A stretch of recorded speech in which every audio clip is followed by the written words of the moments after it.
Hello, I'm Matt Hostecki, and this is the Flex 5, where we take 5 minutes to put a spotlight on different industries to give you, the viewer, some helpful tips. Today I have Dan Ohlson, Regional Director of Jani-King of Cleveland. Dan, welcome and thank you for your time today.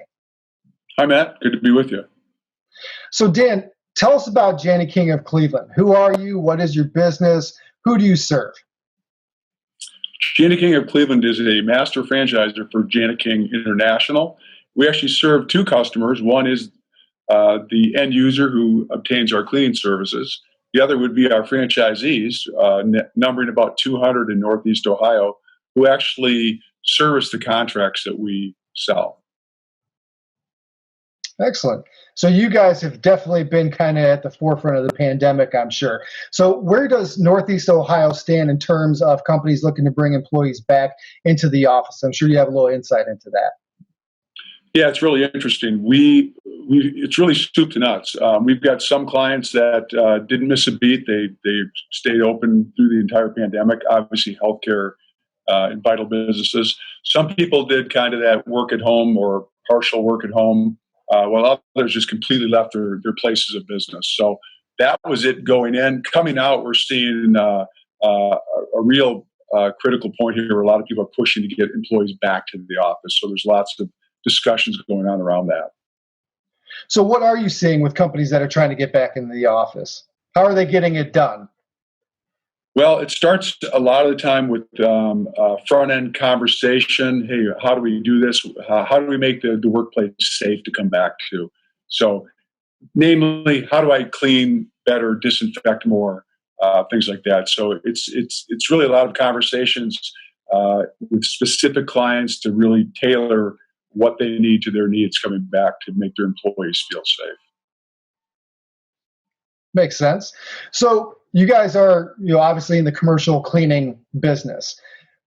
Tell me, what is the difference, or what do people need to know about the differences in commercial cleaning and obviously disinfection or sanitation? Because there is a difference out there, and I think I would hope by now we all kind of understand, cleaning's one thing, but to be truly safe, especially from this virus, you need to disinfect.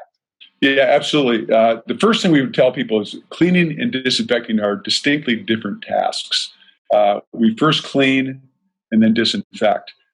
Big change has been that people never really cared about disinfection in their businesses except for, say, in a restroom, unless you were in a healthcare environment. Now it's all about, hey, I need disinfection throughout my building. So points that we used to clean aesthetically are now being requested by the end user to have cleaned or disinfected in addition to the cleaning. So that's a big change. I think when it comes down to disinfecting itself, people don't even understand that as a task, and it really comes down to selecting the right chemical and then something we call dwell time, which is really how long can you keep the surface wet, and what is that chemical rated at for how fast it will kill things. So everyone's aware of this EPA N list that's out there, and they request chemicals that are on that. But I caution them to the point that just because a chemical's on there, it doesn't mean it's got a great efficacy. It comes down to dwell time. So there's a lot of misinformation out there about what constitutes a good chemical and one that will be of the right efficacy for the right application. So that's what we're here for, to educate the client in those areas. So be aware of that N list. And the other thing I'd say is be very leery and aware of what people are now selling as surface protectants. And these are these emerging products where you can supposedly treat a surface and then it's going to have some sort of residual kill factor for 30 or 60 or even more days. And the bottom line on those is they are getting better, but no one can come up with a viral claim.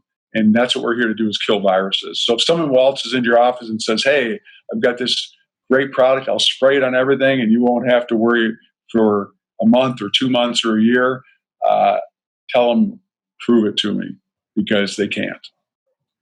So you're saying there's no silver bullet right now, and that makes sense. Absolutely. There's no substitute for a proper cleaning and disinfection protocol. I really appreciate you sharing that, Dan. Typically, at the end of these, I always ask somebody, "Hey, pull the lid up on the hood of the car and show us a little bit about your industry. Give us a nugget that people wouldn't know." And I can tell you that right there, that speaks to me. What you just shared with us. So I appreciate you. That is very interesting. So, with that being said, how does Jani-King go about disinfecting a facility? What kind of business disruptions would an organization typically look at? Well, it's kind of back to that return to work thing. We're going to go in there and do a risk assessment of sorts, and it's really, what areas in your building are of concern, namely touch points. So we'll determine what areas are of concern to the client. Then we come up with kind of a customized plan to make sure that those areas are in fact disinfected, every day, if not multiple times daily. And then we're going to review that plan after it's implemented to see if it's working properly.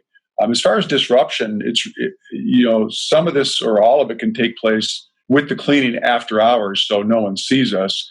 But a really interesting thing we've seen this year is a lot of people not only wanted extra disinfection, but they wanted it to occur during the day while their employees were on site. Now, it stands to reason that that's because you want to disinfect while people are using the building, but also the optics would tell you that people wanted us in there, so we were seen, and that the employer was sending a clear message to the workforce that they had their best interests at hand. I'm sure that is fascinating. I'm sure, like you said, the optics or just the mindset around knowing that you're in a clean place, it certainly helps. So, Dan, my understanding is, like you said, you're a master franchise. Are you looking for franchisees? What are the options there? We're always looking for new franchisees, and you don't have to have cleaning experience. That's what we're here for. Part of franchising is being trained to understand how to commercially clean a building. We're always expanding. We serve all of Northeast Ohio, a pretty large piece of real estate. So if someone's interested, it's really the first thing is to get in contact with us. Let us share some preliminary information with you to kind of cut your teeth on franchising and JaniKing and our philosophies and our protocols. And then there's some secondary steps if it looks of interest and you really want to look at the opportunity to truly run your own business, because our franchisees are distinctly separate LLCs that operate under our name, and it's their business, which actually is a appreciating asset as they build it up and something they can actually sell one day. That's great to know, and I'm sure there's got to be a market opportunity in this day and age, unfortunately, because of what the pandemic has caused. So, Dan, that wraps up the Flex 5 today. Thank you very much for sharing all this and giving us insight into your industry and your business. If anybody would like more information on franchising opportunities or ways to sanitize your facility, you can always contact Dan at 440-546-0000 or D. Ohlson at JaniKingCleveland.com. You can always visit their website, www.JaniKingCleveland.com. This has been Matt Hostacki with the Flex 5 and Flex IP Solutions. Thank you for your time today.